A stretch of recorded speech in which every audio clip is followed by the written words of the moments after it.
Hey guys, welcome to part 4 of how to make a 7-foot 550 paracord stockwhip. We have already done the loop for our stockwhip. Now it's time to plait the handle, which we're going to do right now.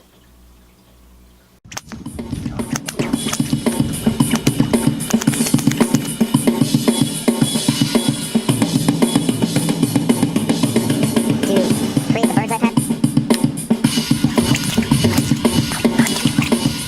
So go ahead, make my day.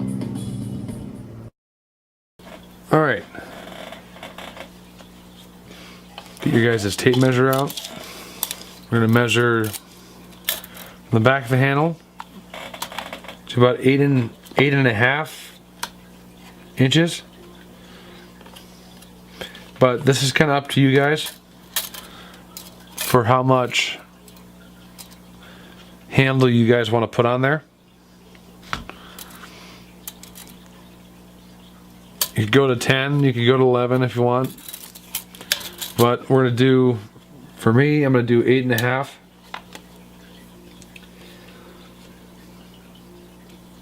So mark it at 8.5 and mark it at 8. The reason we're marking it in 2 spots is I'll show you in a sec. There we go.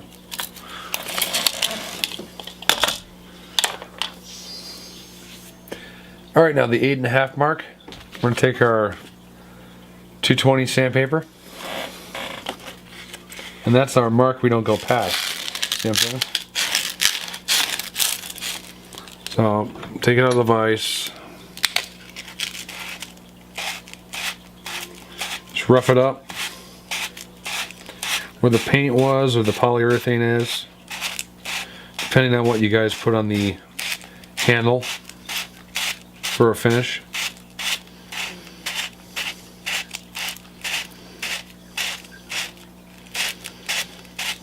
Just creating more texture, that way it has something to grip to.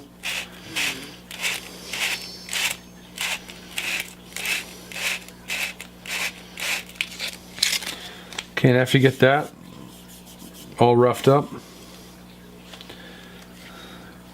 find your marks, 8.5, 8 inch. Take a paper towel, get it damp.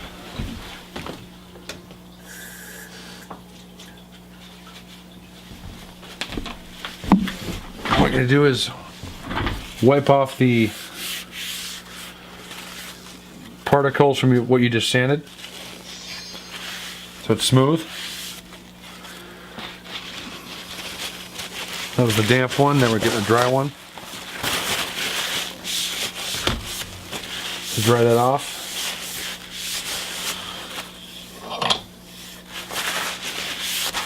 That's good. It's kind of hard for you guys to see that. I don't know.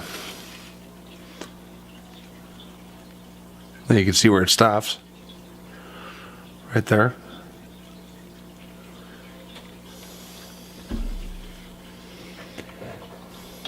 Okay, our next thing we're going to do is take our hockey tape,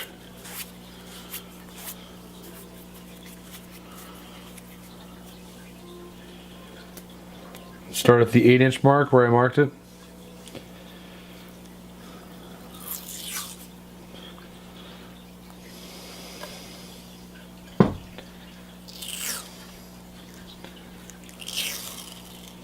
Start wrapping around it.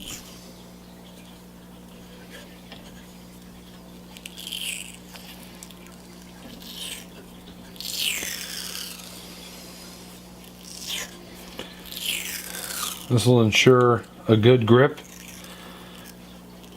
for the paracord to grip onto.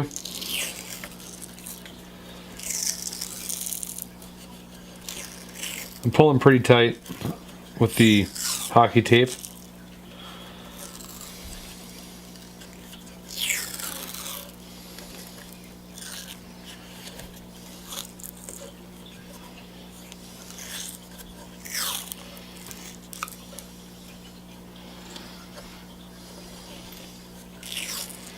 Go all the way to the end.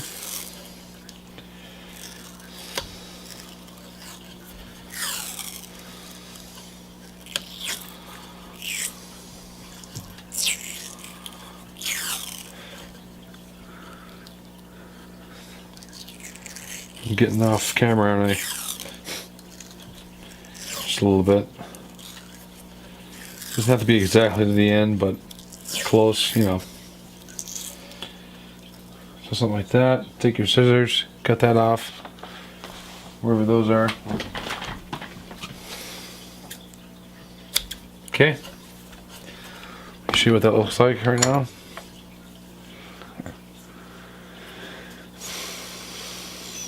Went all the way around.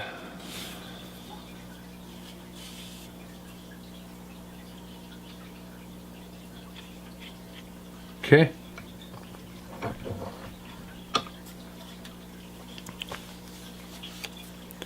You can see where it stops good. Here's our 8.5 mark. Okay, now what we're gonna do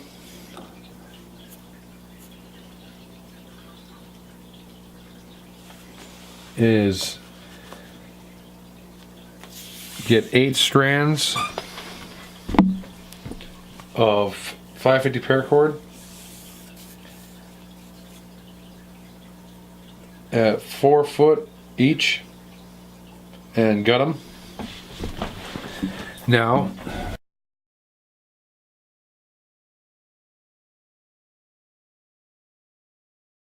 the other issue I want you guys to address when you do this, make sure that the loop is straight on with the pattern, as straight as you guys can get it, okay? Alright, we have our 8 strands cut and gutted. That was 8 strands at 4 foot each. So essentially 2 feet on each side of the 8. Take your bottom 4, this side. I'm going to go around the back.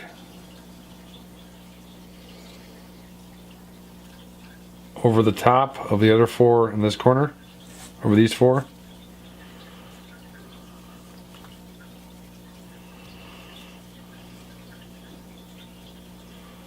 It's going to be tricky at first. Kind of pull them through a little bit. Let's get the centers on the bottom. Right there, hold it right there. Take the 4 right here on the bottom. You have to go underneath them.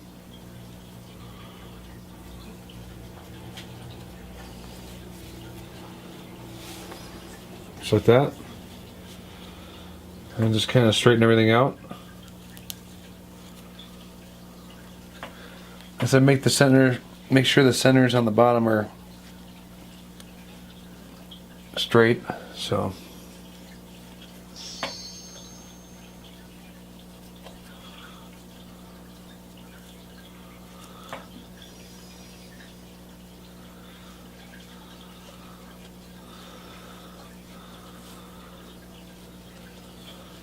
and move up. You see our 8.5 mark. Start right, like right about there, where you can see the 8.5 mark that you made.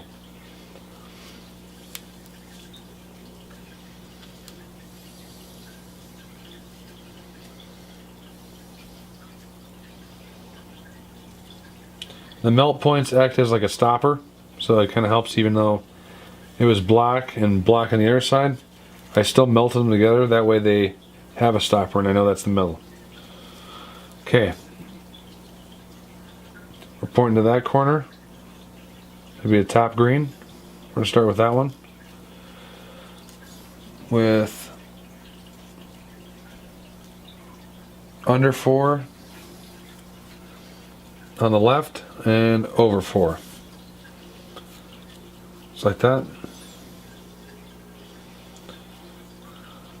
Watch your spot, because that might get thrown off.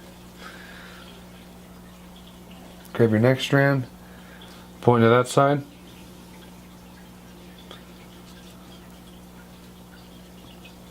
under 4, over 4 on the right now.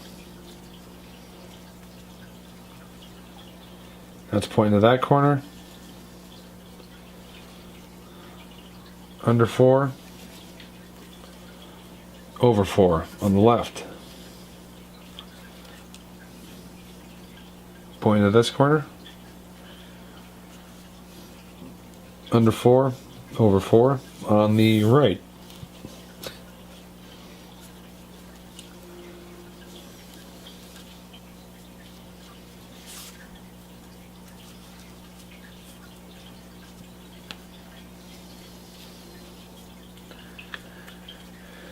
Okay. Continue that for, we already did what? 2 passes on this side, 2 passes on that side. Continue for another 6 passes on each side. You should have it. Okay, we got that. Alright, now for the pattern I'm going to be doing, it's called a birdseye pattern. We're going to switch into right now. I'm going to show you guys how to do that real quick. Probably 2 passes of it because it's a pretty time consuming pattern. So after you get it going, you'll see it, you have to tighten it down and kind of move it around a little bit, and so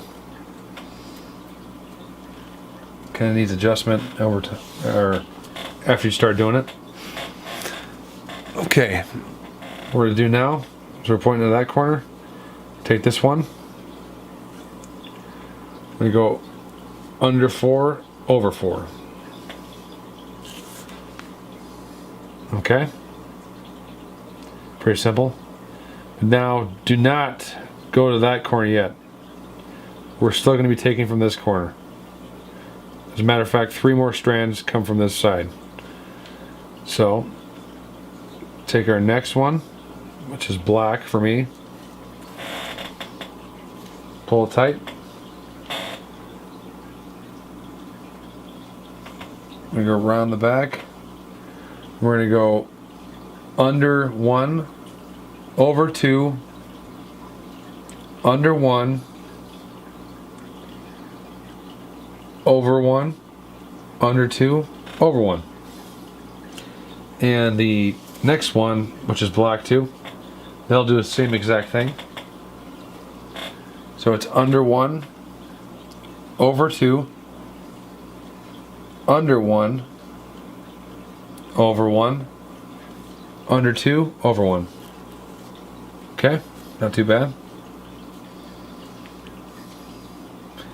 Then our last one, which also comes from that side, is under 4, over 4.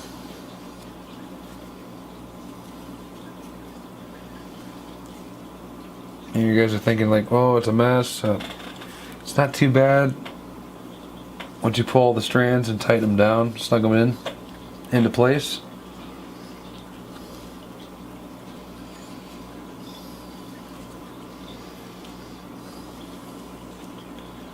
Okay, so that was a total of 4 from one side. Alright. Now for the other side, you can see we took 4 from that side. Came around. We're going to take 4 from this side now. So, around the back, top one's coyote brown. Wait, pull tight. Go around the back. Under 4, over 4.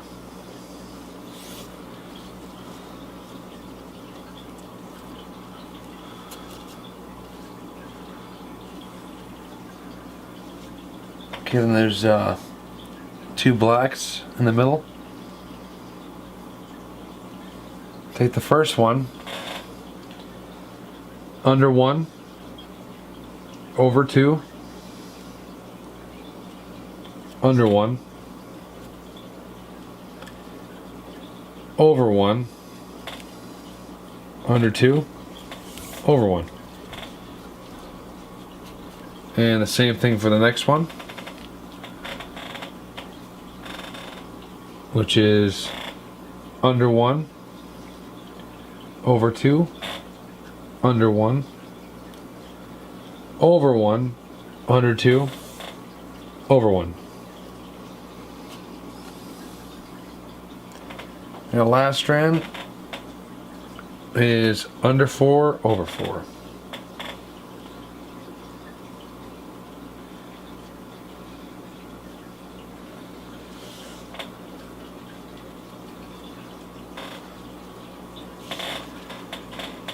Okay.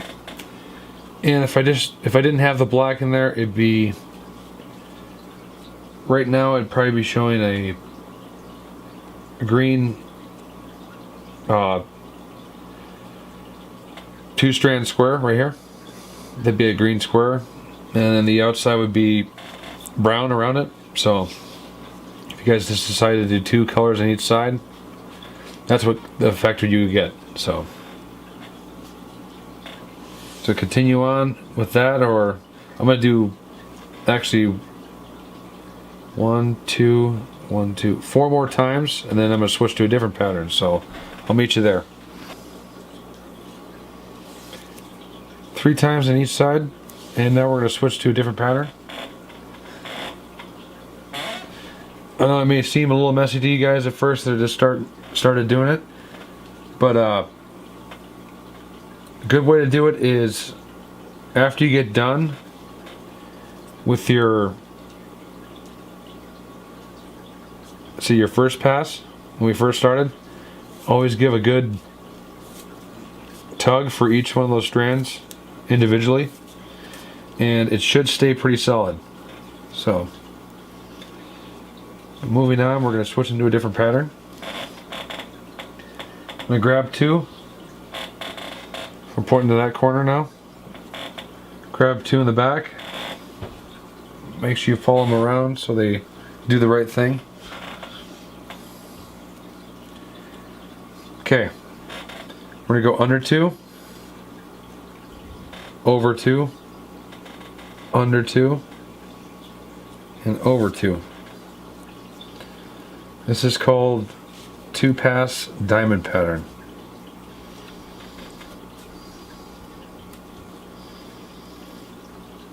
Okay, now we're pointing to that corner. I grab 2, pull them tight, make sure they're snug.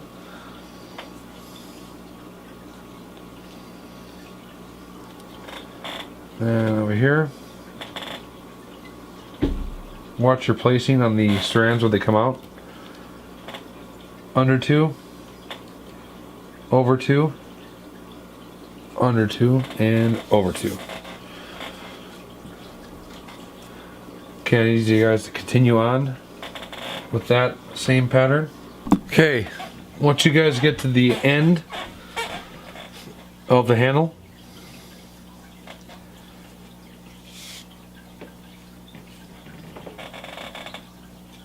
make sure you pull these strands one last time really tight,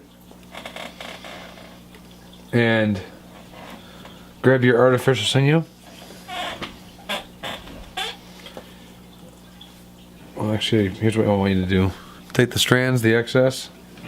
This would be quite a bit, but this is so we can do this. So we can kind of just tie it up for a second.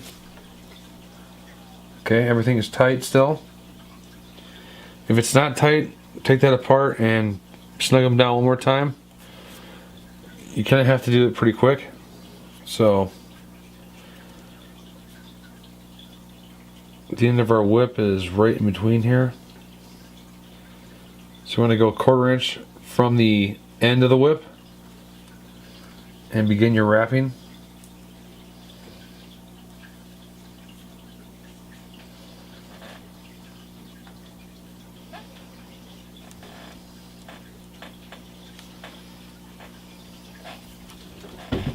Make sure you pull tight.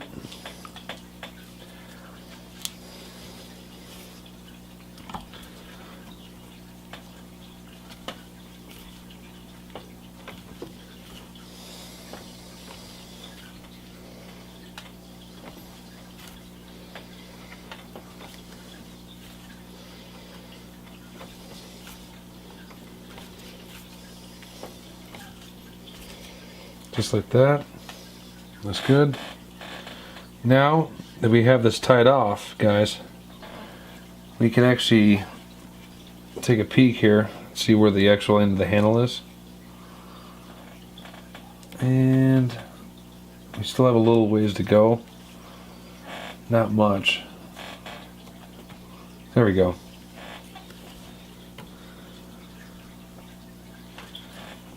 Right about there is just right, and that's about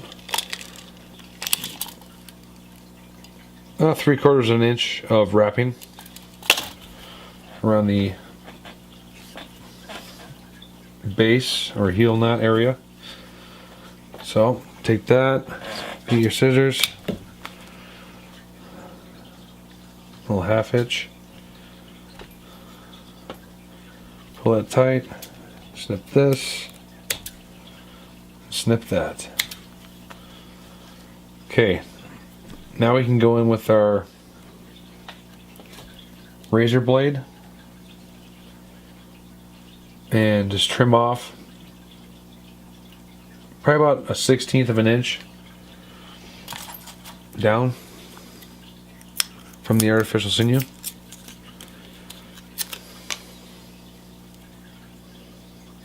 So it's like that.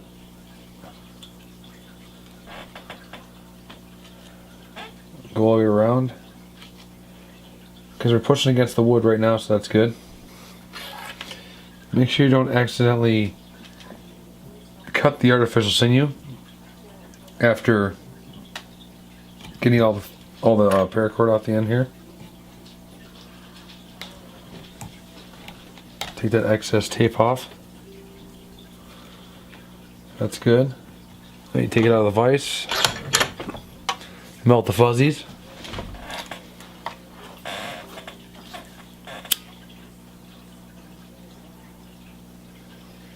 You melt them. Let's do a quick press. Just like that. So do that all the way around it. Okay, we've melted the fuzzies from the paracord all the way around the back end of the Stockwhip.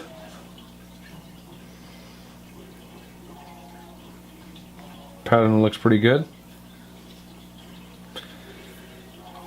Towards the front now, put it back in the vise.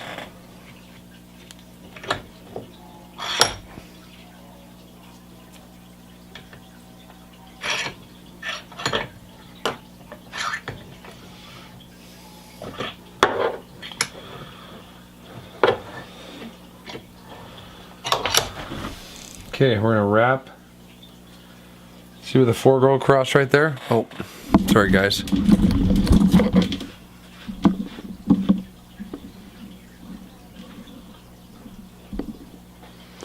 Alright, where the 4 go across right here. Let's follow my lead.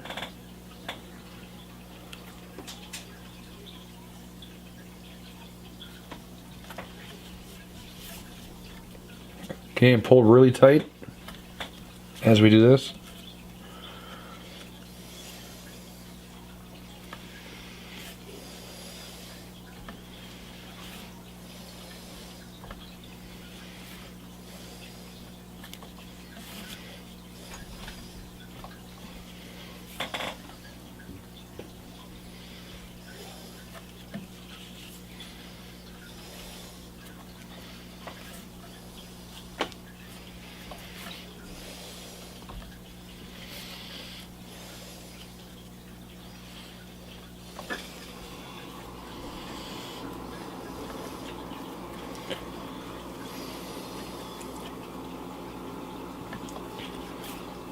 Okay, that's all set. Cut that.